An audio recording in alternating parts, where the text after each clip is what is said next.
هل تشارك هذا الرأي؟ سن العشرين هو أجمل سن في الحياة. لا، ما أصعب سن بالحياة. هو سن صعب عشان بتقرري مصيرك وأشياء بتتعلق في مستقبلك، بس كمان يعني سن الشباب فإله حلاوته، صح؟ يعني موافق. نعم أكيد. موافق. أكيد طبعا، سن العشرين هو سن العطاء. وأنا موافقة كمان. موافق. غير موافق. بما اني دخلت ال30 لا، فغير موافق. غير موافق ابدا. لا لا، سن ال30. إلى أي مدى تعتبر نفسك راشدا؟ من 0 ل 5، 0 يعني لا على الإطلاق أو 5 تماما؟ 2. عن جد أنا بعتبر حالي 4.5، بحس حالي واعية.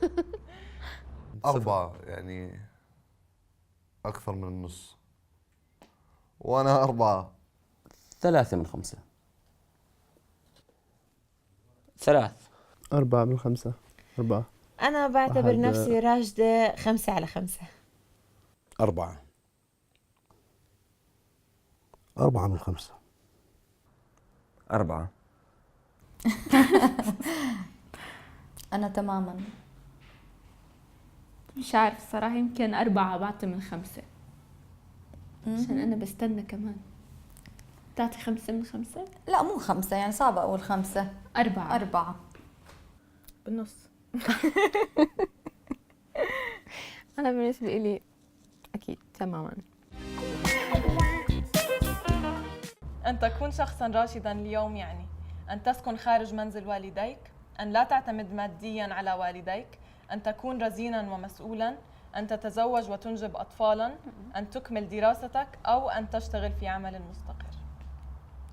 يمكن أن لا تعتمد مادياً على والديك، وأكيد أنك تكمل دراستك يعني. وكمان المسؤولية مهمة كتير، أن تكون مسؤولاً. وكمان العمل، بس هاي بترتبط لأنه تكون لا تعتمد مادياً على والديك. بس أكيد مش الزواج والأطفال وهيك. لا ما إله دخل. كثير أطفال بتزوجوا. شخص راشد يعني مش شرط انه يكون من هاي الخيارات، ممكن يكون بتفكيره، ممكن يكون يعني غير انه تتجوز وانه تطلع. في مثلا واحد 16 سنه بتلاقيه راشد ورزين ومرتب، وممكن تلاقي واحد 40 سنه بعده مراهق. انا جوابي ان تكمل دراستك، يعني انت بمرحلتك هاي انه تكمل دراستك، بعدين بتصير تشتغل وتتجوز ومن هذا الحكي. يعني انت هسه مهمة لازم تعملها. تكمل دراستك، ان شاء الله تكمل نص دينك يعني مع الوقت ان شاء الله. أن لا تعتمد على ماليا على والديك. لا طبعا، أن تكون رزينا، يعني هي اللي بتحدد الرشد ولا لا. أنا بالنسبة لي أن لا أعتمد ماليا على والدي. يعني قد تكون أن تكمل دراستك ورحلتك العلمية هي اللي بتخليك أكثر رشدا. يعني ألا تعتمد ماليا على والديك. أن تتزوج وتنجب أطفالا. يعني أنا بشوف أن تكون رزينا ومسؤولا تشمل كل اللي قبل يعني. بس أنا أن تكون رزيلا ومسؤولا، بس مو الوحدة لهم علاقة بالراشد. أنا بالنسبة لي أن تكون مسؤول ورزين. أنتي؟ هلا بالنسبة لي أكون برضه مسؤولة ورزينة وأكمل دراستي وعمل مستقر. أوكي. في عالم مثالي مفهوم سن الرشد هو: 1. العثور على شخصيتك، أو الخروج المبكر من المنزل العائلي والدخول إلى ميدان متعدد التجارب، أو الاكتفاء الذاتي والاعتماد على النفس، أو العثور على المنصب المناسب، أو الاستقرار. يعني بين الاستقرار والاكتفاء الذاتي. أنا بحكي الاكتفاء، لا أنا بحكي ممكن الاستقرار أكثر من الاكتفاء الذاتي. الاستقرار. يعني هو بالعالم هذا هو الاكتفاء الذاتي بالنفس والاعتماد ان تعتمد على حالك، هذا هو الرشد. الاستقرار. ونفس الشيء حتى يكون العالم مثالي، اللي بيسعى له الإنسان دائما هو الاستقرار.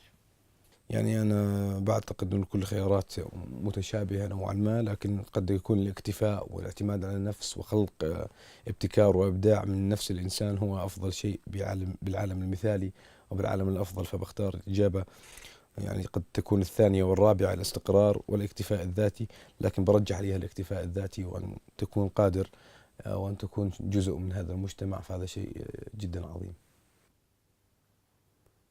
الاكتفاء الذاتي والاعتماد على النفس. العثور على المنصب المناسب. العثور على شخصيتك أتوقع، يعني إذا عثرت على شخصيتك خلاص يعني هذا سن الرشد. يعني أنا بشوف هو ما بعرف، أنا ما بشوف الخروج من المنزل العائلي هو يعني معناها رشد. يعني ممكن الواحد يكون هو جوا البيت بس يعثر على شخصيته ويروح على ميادين متعددة من التجارب. ممكن، ما بعرف. أنت شو رأيك؟ يعني كل الخروج من المهم أهم شيء نخرج من المنزل عشان تحققي أشياء معينة تحسسك بسن الرشد. خلينا على العثور على شخصيتك، يمكن هي أنسب شيء بس داخل المنزل. هلا يعني كذا وحدة، يعني لما أكون راشدة أكيد بدي أكون عارفة نفسي وبكون في عندي اكتفاء ذاتي وبعرف شو المنصب اللي بدي إياه وبكون مستقرة. العثور على شخصيتك بالنسبة لي. النجاح في الحياة بالنسبة إليك هو العائلة، تأسيس عائلة أو مهنة، العثور على مهنة مثيرة، أو المال، أن تكون ثرياً، أو أن تكون سعيداً، أو أن تعيش يومك ولو دون عمل أو عائلة. آخر واحدة بالمرة لا، أحس إنه الواحد يجمع بين مهنة وعائلة ومال، بس هذا إشي صعب كتير يعني، بس هذا اللي كل الناس بتحاول تعمله. أنا كمان بوافق هالرأي. العائلة. العائلة.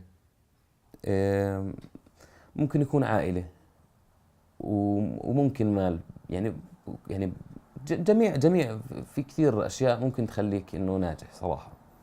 العائلة. وكله مكمل لبعض، ولكن أنا أكون سعيدا أكيد. أكيد الواحد بالنهاية بيدور على راحته وسعادته في المجتمع. أن تكون سعيدا. أن تكون سعيدا، أن تعيش يومك ولو دون عمل أو عائلة. أن تكون سعيدا وأن تعيش يوم ولو دون عمل أو عائلة. أن تكون سعيدا. أن تكون سعيدا. هلا النجاح أنا برأيي كلهم مع بعض، يعني كلهم بيكملوا بعض. أنا كمان كلهم.